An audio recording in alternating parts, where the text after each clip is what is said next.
Okay, guys, welcome. So, we have a two-part series where I'm going to share 50 real estate exam questions that our prior students have seen on the real estate exam.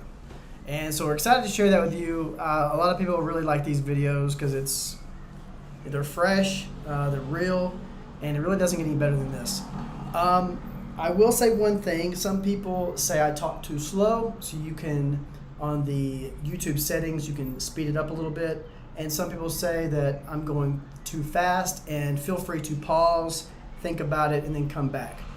So without further ado, I'm going to get started right now on the first half of these 50 real estate questions. All right, let's do it.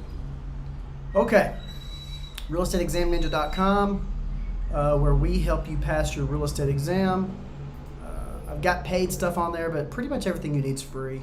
Just download the cheat sheet, download some real estate questions. No need to buy the program unless you're really having problems. Most people don't need it, in my opinion.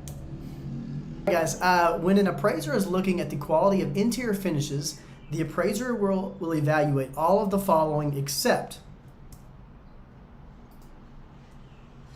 countertops, walls, HVAC, presence or absence of molding.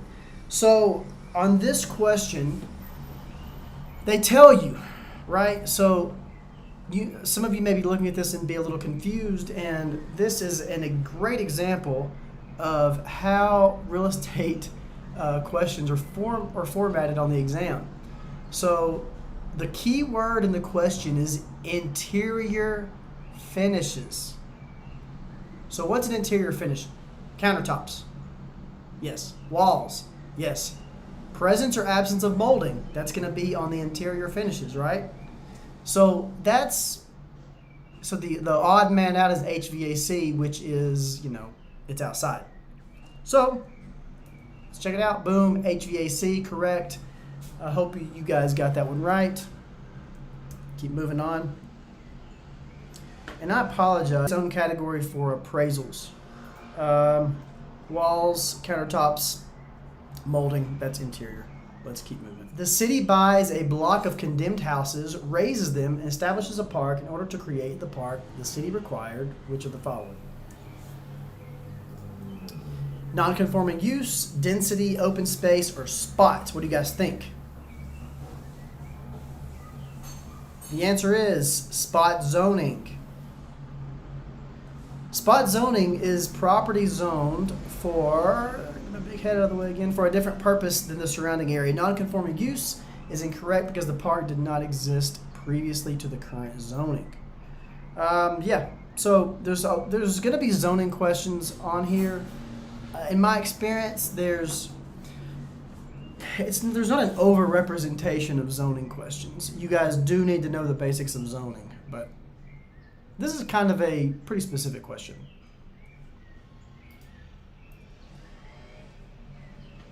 Which of the following phases of an environmental assessment estimates the cost for cleaning up a site? So you're not going to see this a lot in residential. This is mostly like a commercial type question when you've got, like if you need to clean up an old gas station that's leaking. But there's different phase 1, phase 2, phase 3, phase 4. Man, these kinds of tests are so expensive, crazy expensive. Which is estimates the cost of a cleaning up on a site. What do you guys think? You need to know about each one of these phases, by the way, not just phase 3. Okay, phase 3, and you're gonna pay big bucks for that one. So here you go. Phase 1 identifies potential contamination. Phase 2 involves taking samples. Phase 4 is develop a site management plan if the contamination is too large. You're never going to see this in residential. Even if you asked your mentor or a broker you guys are talking to, they probably have no clue what this is. Definitely a commercial real estate thing. The Petersons have failed to pay their property taxes for the last 4 years. When the mortgage company discovered this, it moved to have the Petersons pay their entire mortgage under the default clause, escrow clause, Prepayment penalty clause, acceleration clause. What do you guys think? Acceleration. But as with the other questions, you need to know all of these. So, pause this, take a look at it, make some note cards, or we've got some note cards on this on the website. But it's the paid section. I would just make your own note cards. Cheaper. The blank requires that all real estate transfers of title be in writing. Transfer clause, law of rights, statute of fraud, statute of Chris. Speak. Statute of adjudication. Why can I not say this word? You guys really are going to think I'm stupid. Statute of frauds. Thank God I don't say that word again. Statute of frauds was designed to address the importance of establishing and improving property ownership. All right. Let me move this. Mike, he's got a 2,500 square foot house, 3-bedroom, 3-bath. What's the sales price? I don't know. You guys tell me. I've already passed the exam. You guys should know this one. This is pretty easy. So sales comparative analysis, highest and best use, site valuation. Those are jobs for an appraiser. You guys can't do that. Never say that you can do it because you can't.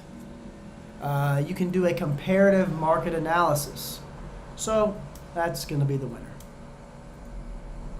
What's next? What we got next? A little explanation here.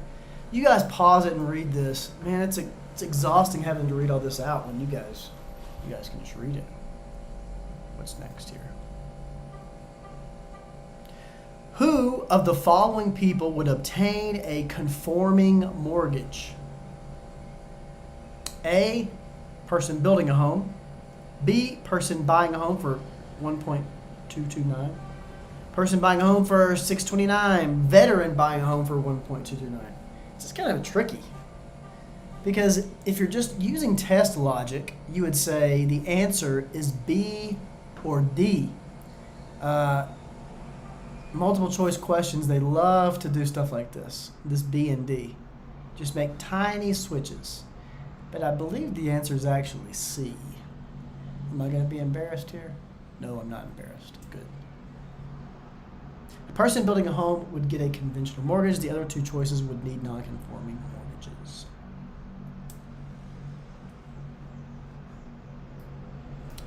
Lori signed listed agreements with both the Peterson's Real Estate Agency and Kramer's Realtors to sell her co-op. Lori has what kind of listing with the brokers? Let's see what kind of multiple choice we got here. MLS, net listing, dual agency, open listing. Ooh, this one's tricky. This one. All right, so immediately I hear two, right?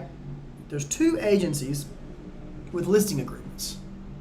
So if you're just using common sense, two, dual. But no, I believe this is actually would be considered an open listing. So it's kind of like open to multiple people. This one's kind of confusing, man. But it's a real estate exam question, so you better know it. Open listing. All right. A service shared by a group of brokers. So it just basically tells you what all these are. Dual agency is a scenario when the same agent represents both parties in a transaction. So if your agency is, and this is going to be on your exam, you got to know what dual agency is. So if you are the buyer's agent and the seller's agent, it's kind of a dual agency scenario. So hope that makes sense. All right, all of the following are recorded after a closing except. So once you guys close, you sell a house, what's recorded at the courthouse? Is the mortgage recorded? Yes. Are liens recorded? Yes. Are easements recorded? Yes. Inspection reports? No. Inspection reports are not recorded. in the courthouse. And there you go. Number 10. This is getting fun. Man, how are you guys doing? I'm curious. Maybe drop a note in the comment and tell me if you guys are getting these right, wrong. I'm curious. What is the purpose of underwriting? Any ideas, guys? I know. I'm supposed to know. To determine the risks of making a loan. To get a current appraisal on a home's value. That sounds like an appraiser's job. To determine how much a property is worth. That sounds like an appraiser's job. To compare the interest rates of different lenders. That sounds like the buyer's job. So I'm going to go with A. To determine the risks of making a loan. That's what underwriters do. Ding, ding, ding, ding, ding. We have a winner. Correct. Mortgage lenders are underwriting to assess the risks of making a loan. They analyze factors such as salary, credit history, in terms of employment. Real estate agents don't normally like underwriters, but they protect the banks. For a loan to meet the requirements of Fannie Mae and Freddie Mac, it must have a loan-to-value ratio of. All right, you guys remember what a loan-to-value ratio is. So if value is $1 million and the loan is $800,000, that's 80% loan-to-value ratio. Does that make sense? Okay. So the answer to this one, there's no secret to this one. You just got to know it. What do you guys think? Yep. Less than or equal to 80%. Yeah. Sometimes there's different loan programs where you can do less than that, but 80% is kind of the standard.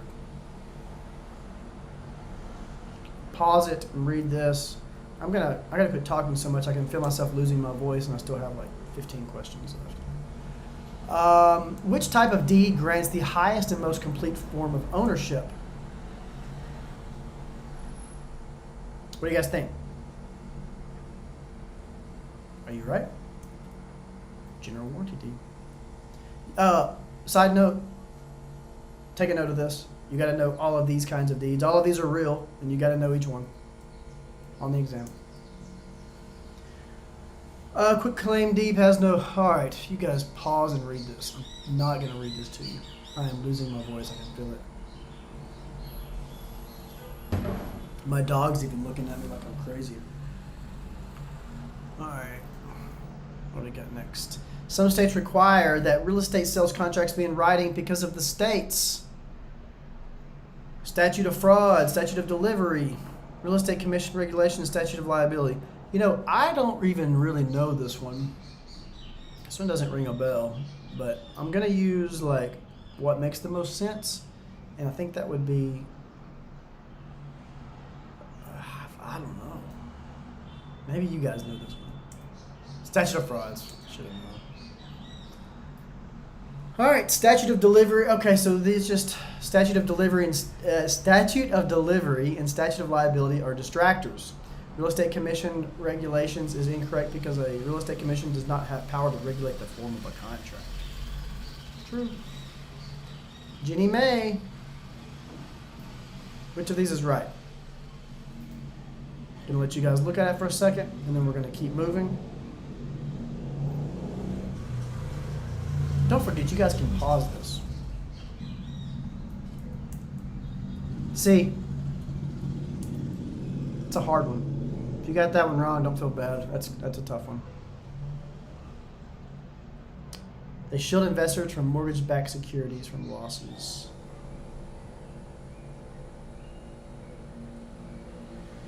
Which of the following helps to decide how long an improvement will contribute to the value of a property? All right, this is an easy one.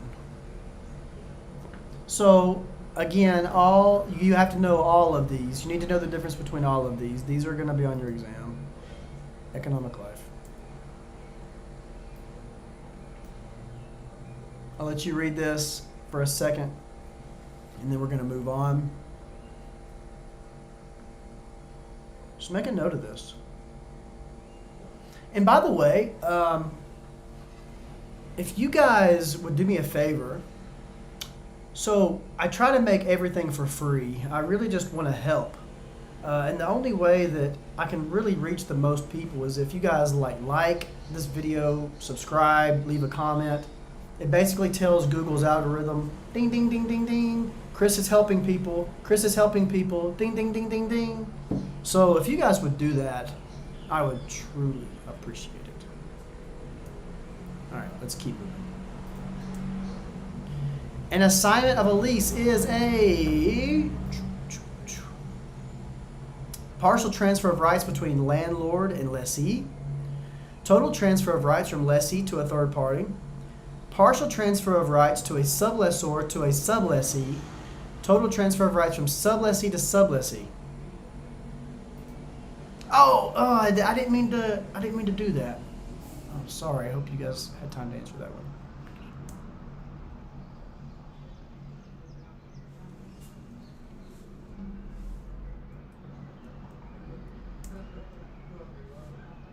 The big heads there again, sorry.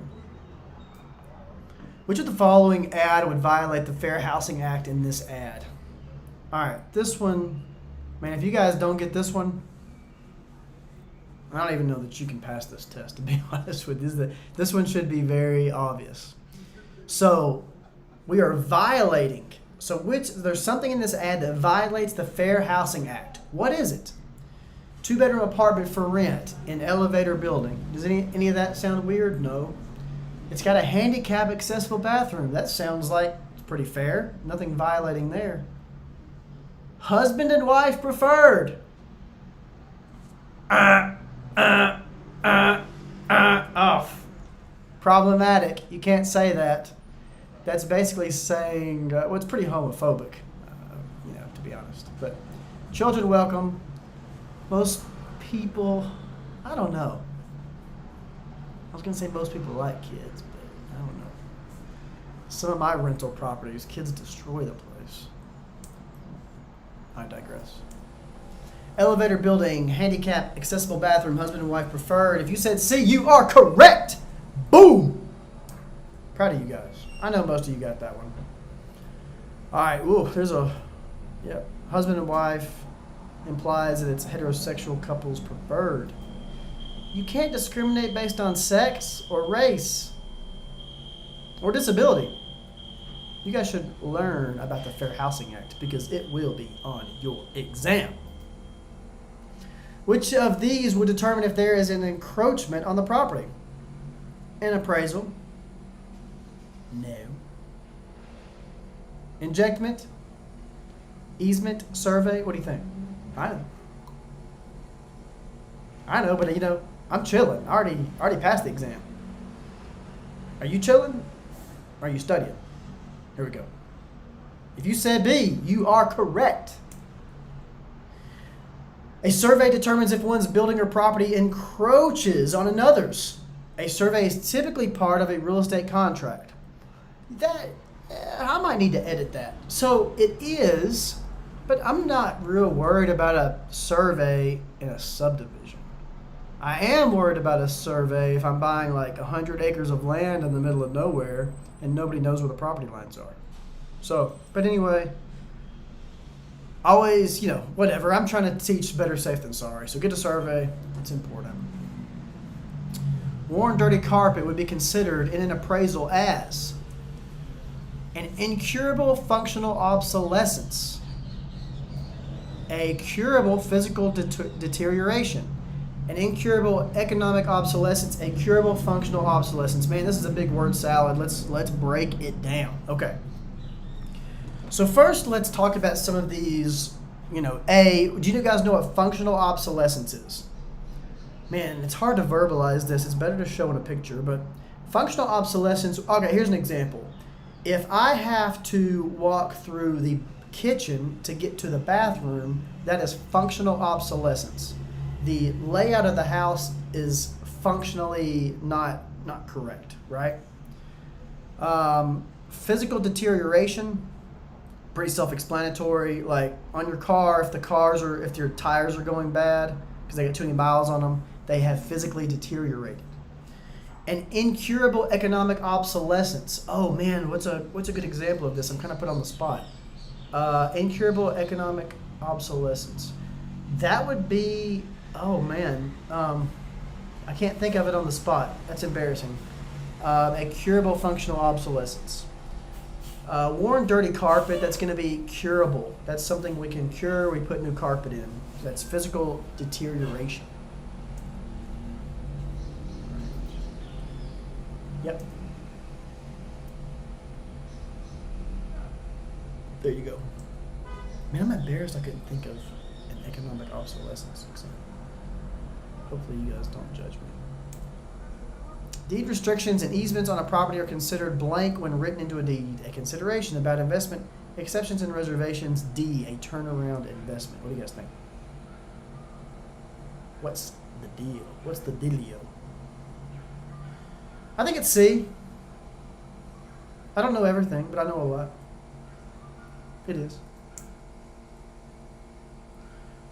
Here you go. Exceptions and reservations are restrictions or limitations explicitly described in the deed. All right, so on this one, guys, I want you to pause the video, get pen and paper. You gotta. There's gonna be a question in the exam like this, and it is not. If you're not a math person, this is not easy. But let's walk through it. Try to do it on your own. Pause it. And then we'll go through it. I don't have pen and paper. I have no clue how to show you how to do this math. I've got it on the next slide, but try to do it yourself. Here's the answer.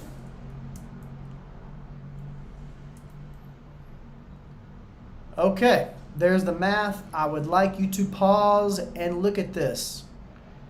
So you take the original sales price, you multiply by 8% appreciation. Okay, then multiply that by 12 years, add the original sales price and the appreciation together. Okay. A lot of people have math have problems with the math. You know, there is a girl that I'm friends with who is an expert in real estate math. Like, I can teach it, but I don't think I'm amazing at it. She's great. I should have her on the YouTube channel. If you guys would like that, be sure to leave a comment about that in the YouTube channel. I would love to get her on. She's so smart. Okay. At closing, the borrower turns over to the lender for a deposit into an escrow account a certain number of months for all the following payments except.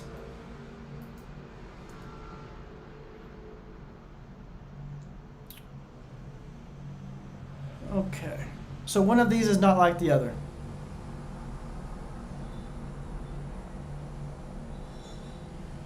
What do you think?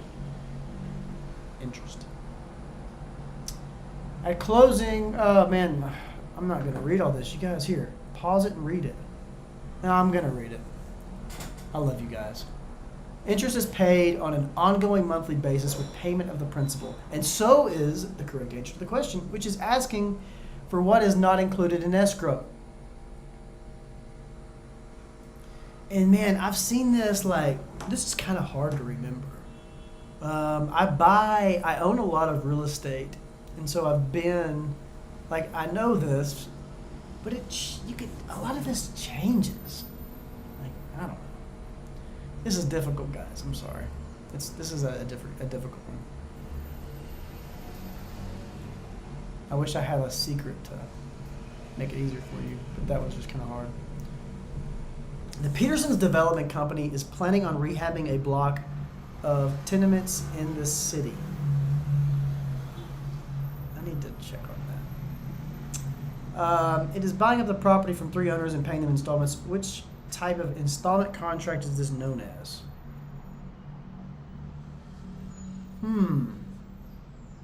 And this one's got me stumped a little bit. Let me think about this. So planning on rehabbing a block is buying up the property from 3 owners and paying them in installments. I think this is a land contract. Equity. Yeah, they're not getting equity. It's not an option. I don't remember what a binder is, or if that's even a real thing. But I'm 99% sure it's a land contract. Let's see. Wow, Chris, you're amazing. You should take the real estate exam. And land contracts have different names in other states. So you guys may want to Google what it is in your state, so I'm not leading you astray. Colonial style type. Okay, I'm going to pause it. You guys get the pen and paper, do some math. This one's pretty easy, though. This is pretty easy math. So just calculate the square footage, the price per square foot on the first sentence, and apply that price per square foot to the second one. Now, calling this a value is kind of dangerous because there's a lot more things that influence real estate value than this, but they've dumbed the question down. So, those are your options. Tell me the answer. There's the math, my people. Gonzalo, come here. My dog's not giving me much love today. He's just looking at me weird. The Petersons have accepted an offer on their property. Okay, this is the last question for part 1, and then I'm going to do part 2 because these videos just get too freaking long, people. The Petersons have accepted an offer on their property and are waiting for the contract to be signed. Which of the following statements accurately describes the situation? Now, before I show you the right answer, please like and subscribe. That tells me, Chris, I like these videos. You don't suck, you should do more. Maybe if I do suck, do it anyway. I need the help. But yeah, like, subscribe, and comment. Tell me something about my shirt, my hair. Gonzalo, tell me something about my beautiful dog. Gonzalo. He says hello. He's a beautiful street dog from Venezuela. He won the lottery. He got to move in with me. Okay, back to this. Sorry, man. You guys know I'm ADD. You guys get it. So what's the answer? I don't know. Let me see. I think it's D. Yeah, it's D. I've got lots of stories about lawsuits. I've been sued so many times in real estate. You guys couldn't imagine. But anyway, it's D. I'm 99% sure. Yeah. Backup offers only. All right. Well, a property owner who has accepted an offer for his property may accept backup offers. The offers must be told there is accepted offer of the property. Blah, blah, blah. Okay. Let me make this bigger so I can say my goodbye. So there's going to be a part 2 to this that I'll try to put out in the next couple days.